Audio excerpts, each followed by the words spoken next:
Hi, I'm Brent, and today we've got a video update on an MY04 Subaru WRX here in Australia with an MRT power kit using the XC components. You can go to our website and download the power kit documents related to this particular kit. Mainly what it includes: custom factory ECU tune, STI roller bearing turbo, MRT exhaust system, engine pipe, centre pipe, high flow muffler, split collector off the turbo, high flow cat, flex pipe. Other important things are injectors and high flow fuel pump. That will then take the car up to well over 50 kilowatts at the wheels over factory standard, and at its time make it effectively quicker than an STI. What I want to show you here is what it looks like when you've taken the inlet manifold off, and the inlet manifold sits here, and I'll show you in a second.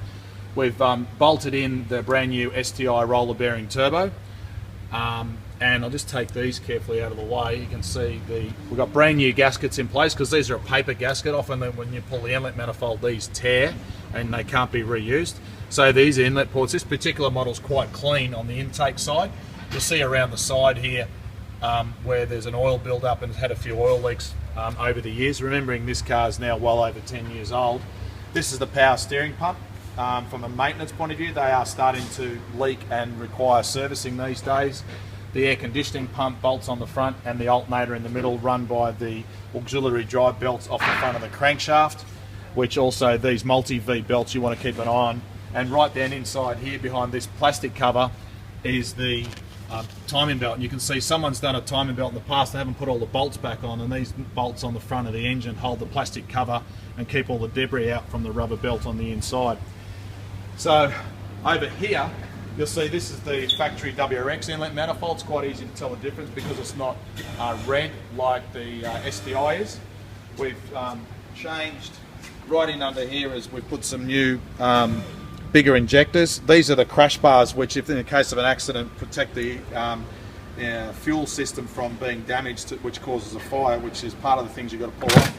And to do this is actually quicker to pull the whole manifold off. But what I wanted to show you, which the customer has elected to upgrade, and I'll turn around like this because you can see better. This is the airbox, sits over here. Air intake, silicon intake, straight into the turbo, which replaces this part that sits under here. Now you can actually cut this out and replace it with a silicon one, but seeing we're doing the injectors, it's easier just to pull the whole manifold off. Now, these over a period of time, you'll notice they're nice and squishy and soft at this end with the hose clamp that goes onto the turbo, like that. Actually goes in there, underneath that, there, under the manifold. But this part is actually quite stiff because it's under vacuum. But you need to keep a look on your cars because over a period of time the hose clamp cuts this and it starts leaking air, which causes the engine to run lean and not exactly good for engine internal reliability. Quite expensive to replace, a lot easier to replace it with a good quality silicon one, but you want to make sure that you get one that fits with the factory standard airbox. The other point that I want to show on the factory standard airbox is the location of the airflow meter sensor, which is that sensor there, which is part of the moulded top assembly. Remembering on these models, the actual XC kit on our website includes a cold air intake modification, but these days we can get the same performance and power and save the cost of not having to replace this part because we've now found that those parts on their own don't actually add any power unless you're doing a big engine upgrade.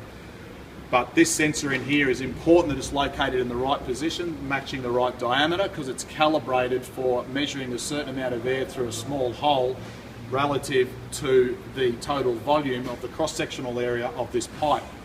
And that sensor also you need to keep an eye on because it can get dirty and dull the signal to the ECU, which then affects your performance and reliability. One other thing I want to show you, and this one's got it, my cameraman behind it, you'll notice the crack here.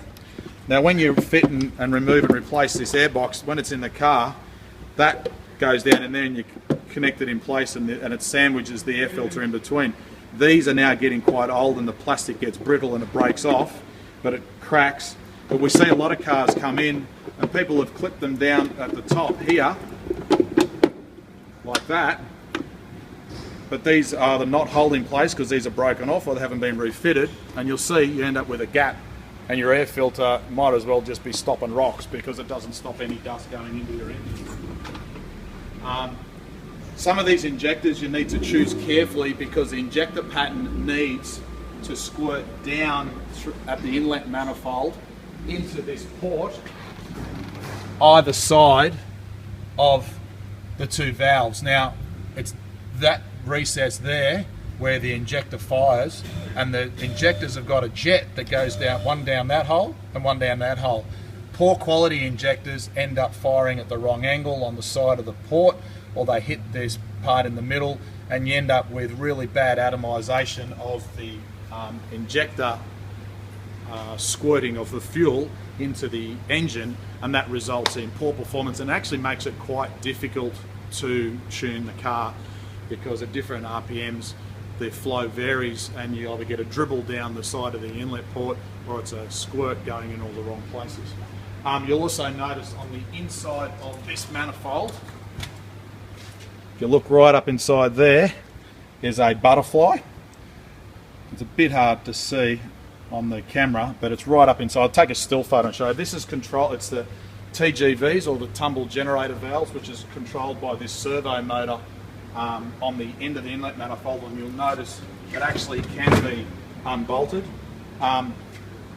That is a restriction on the inlet side, and from a modification point of view, you can actually, with the software we use, delete this component to get more flow, to give more performance. Those butterfly valves, by the way, only work on cold start to give high airflow to the injector to get the engine past an emissions test. After a short period of time on cold start, they no longer work. But of course, when your car is running, they provide a restriction. Last but not least, you'll see this car is actually, being its age it is, it's got one of the very early GFB fully adjustable blow-off valves, which is plumbed back to the inlet side and also can be run externally venting. This part under here is what bolts onto the intercooler, which is over here, and that part sits like that.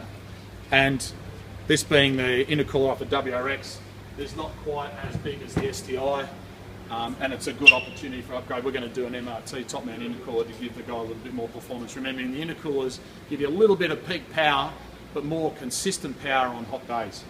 So there you have it, some really good updates on another old model. This car's now well over 10 years old. Still, if they're looked after properly, can be quite reliable. And from a performance upgrade, really good value for money. Click on the link below the video on the Facebook page. You'll see it'll go straight to the album on our Facebook page where you can see photos of these individual components to help you out.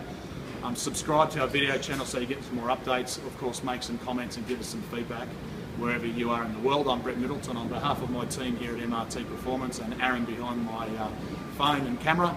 Thanks for watching, and give you an update again soon. Bye for now.